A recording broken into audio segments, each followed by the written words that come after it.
How you doing? This is Cam Kelly. Welcome to a special Devil Talk, as always, joined by Brent Pope. Nice to see you again. First time this season, isn't it? I know. Well, it's a special occasion, so I thought we'd start it with the official launch. There you go. There's the special occasion. The special occasion has So just made his noise. That's what Jay-Z does when he comes on before he starts rapping. Paul BizNasty, or BizNasty, is on the show with us today. And Paul, earlier on, when you first heard your voice through a microphone and through the headphones, you described yourself as having a voice from... The voice of God, because it's so deep. The voice of Ladies love it. Hey, dude, welcome to South Wales. Thank you. Yeah, I'm excited. And welcome to Cardiff. We're following you on Twitter, obviously. And I don't know, how long have you been here? Because you're tweeting a lot. A week tomorrow. So I get my first week's paycheck. I'm pretty excited to get some pounds in my wallet and maybe hit up a few clubs. Yeah? The ones where the girls dance. Do they have those here? They do. Yeah, they do. Oh, come on. You've already tweeted Serious about questions it. only. Right, look, check it out. He said, fun fact, lap dances last longer in the UK than they do in North America. You know, I wanted to do my research. Yeah. And I heard they last between about 5 and 10 minutes, which in North America, they usually play short songs and fade it out faster just so the girls don't have to work as hard. Oh, right, okay. I thought you'd base this on experience based on your next tweet as well, which was regarding my last tweet. Full set of teeth not included. Oh my! Right. But the equation works out Toothless that wonder. toothless strippers always dance longer. Right. It's kind of like they have to work harder for the money. Well, yeah, it's like bad players have to work harder to overcompensate, right? So it's stripper talk. Thanks so much for coming in. Next week, hopefully, we'll have a couple of dances. Bands make a dance. We've had a great couple of weeks in Cardiff Devils land. Paul, obviously there's much excitement about you joining the team so far on a month contract, and we'll see exactly what the NHL lockout brings us in the future and exactly how long you're going to stay here for. Having seen some of your action on YouTube, do you always have to have a number 2 in your number, or is it purely coincidental that the clips that I've seen anyway, you had 12, 20 and 2? No, I didn't know that either. I was given 12 when I got to Phoenix because when I got there, my number was 16 coming from Pittsburgh, and they'd ran into a few issues with the previous number 16s, and they just didn't want to give it to me for that reason, because a couple of guys who'd had it before me had been to rehab. So it seemed like it was bad. Jinxed. Yeah, so it seems okay. like it was jinxed, and I was like, okay, that's fine. Just give me anything you want. And then I saw 12 in my stall, and I was like, all right. Well, we had a couple of years ago, we had a guy, Craig Weller, played in number 12. So you got big boots to fill, I think, okay. in that number. So people are looking forward to it. Right, so you are at 12 at Cardiff then as well? I do. Okay.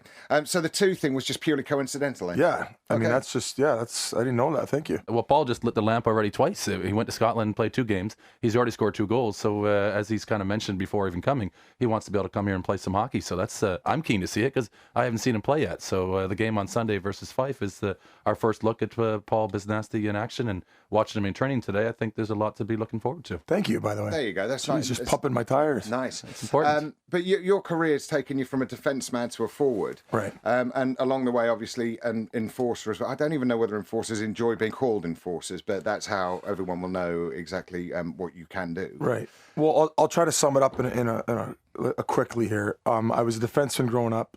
You know, I was successful. I played for Team Canada. You know, I signed as Pittsburgh as a defenseman out of the OHL. And, you know, as you come up through the ranks, the hockey gets better. And they didn't have enough room for me on D to move up the way I wanted to. So they said, you mind going forward? You know, you can skate and you can play. So I did. And I thought fighting would add another dimension to my game because I was going to be on the 3rd or 4th line. And, you know, a lot of guys, they won't do that because, you know, they don't want to sacrifice their bodies. But in order to make a pretty good living in the NHL, I knew I had to do it, and it ended up working out. So sometimes you have to play that role, that limited ice, and take a few punches to the face. Out of the 3 roles that we've just discussed, defense, enforcing, and forward, what's the best? Well, you always like playing, but because I don't imagine there's anything quite like scoring a goal, is there? But then preventing the other team from scoring in the form of defenseman obviously must be pretty high itself.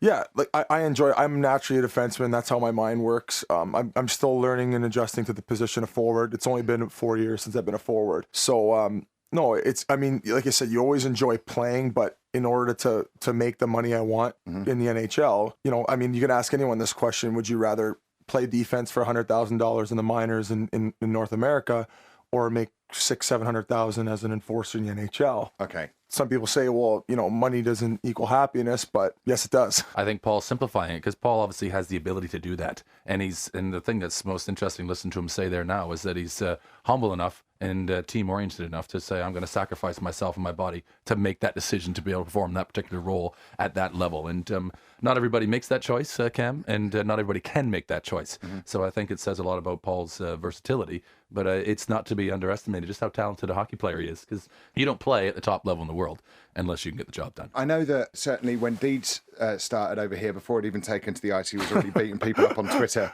I don't know whether... the Mike Danton thing, is that what you're talking about? It was Mike Danton. I have not seen much aggression on your Twitter page, but is there anyone certainly playing over here in the UK at the moment that you have current beef with that you're looking forward to facing on the ice? No, not at all. No, I mean, I actually, when the lockout was about to start, Adam Keefe is a fighter for another team, and he actually contacted me and said, hey, would you be willing to come over here and play? And it didn't really end up working out with his team, but no, no one's really reached out and insulted me or anything like that. I mean, everyone's been pretty professional and classy about it. I mean, I'm sure that it's just a matter of time before I engage in something with someone, but you know, that's just business on the ice. That's not anything to do with off the ice. And you were saying that you arrived the day after the big Coventry incident, which obviously made front page news over here. Do you think you would have had much an impact on that? Yeah, like, you know, I like to stick up for my teammates and my organization and team. So, yeah, I'm sure I would have. But, yeah, as far as anything off the ice and insulting over Twitter and stuff, I don't know. There's been some respect given between, I think, Keith and Olsen fought last week or this past weekend, and, you know, they were, you know, respecting each other over Twitter after. So it's good to see things like that and guys just kind of keeping it on the ice. Well, that's what I always find amazing about the ice hockey fights anyway. There's always usually like some kind of pat on the back, a bit of respect. It's like there's a gentleman's code, which I think is kind of nice. I think the incident we had a couple of weeks ago against Coventry is an isolated one, and I think people need to recognize that it's a kind of a one-off thing. I mean, I think we're much akin to rugby as far as if there's something going on that happens on the ice, and as you know, Paul's saying, he respects his role, and as he's talking about, even when in the National Hockey League, guys respect the way that they earn the living that they do, and you don't make that choice unless you understand that there's some challenges to making and performing that role. So guys do their business, but recognize they respect each other for both making that choice. So Sunday night, it's your home debut anyway, in what's lovingly and affectionately referred to as the Big Blue Tent. Do you have any personal goals before you take to the ice, or does that just put a massive amount of added pressure that you actually don't need before taking to the ice? No, I think the main reason I came over here was just to kind of, you know, fine-tune skills and getting back to that everyday consistency of waking up, going to the rink, skating, working out. You know, where I was, it was hard to stay motivated because I didn't really see any light at the end of the tunnel as far as the lockout ending. So my goals are just to improve as a player while I'm here. If that equals points in other personal successes, whatever. But you know, if we win, that's the added bonus. It's nice. I mean, we did win my first game on Saturday. I forget where we were. You're in Braehead in Glasgow. Braehead, yeah, Braehead. It was, and you know, it's fun. You just that winning atmosphere again. It was good to be back in the locker room and, you know, having a couple pops afterward and, you know, enjoying it. Obviously, because you haven't actually played in the Big Blue Tent yet, you are yet to witness the Cardiff atmosphere, which is absolutely brilliant. And it promises actually to be really good on Sunday night, right? Well, we haven't, because the guys were away in Scotland last weekend, we've had a week off of not having any action at the Elite League level in Cardiff. So people will be keen, obviously, to see Paul. And many people that have tweeted me since signing Paul have said, you know, it's the best signing that the UK has certainly had since a lockout, and potentially, you know, any team. So it's a big deal for us, and we're proud to have Paul here, and we're keen to see him get involved and be able to sort of perform for our fans. Paul, thanks so much for coming in. On behalf of your Cardiff fans, good luck to you in your short-term future here at Cardiff, and we can't wait to see you play on Sunday. Yeah, thanks, guys. Appreciate the confidence. Jeez. My head's swollen. No, don't worry about it. Believe me, if any strippers are there, they're gonna rip you out. Bring them. Let's get some dancers. Ice girls.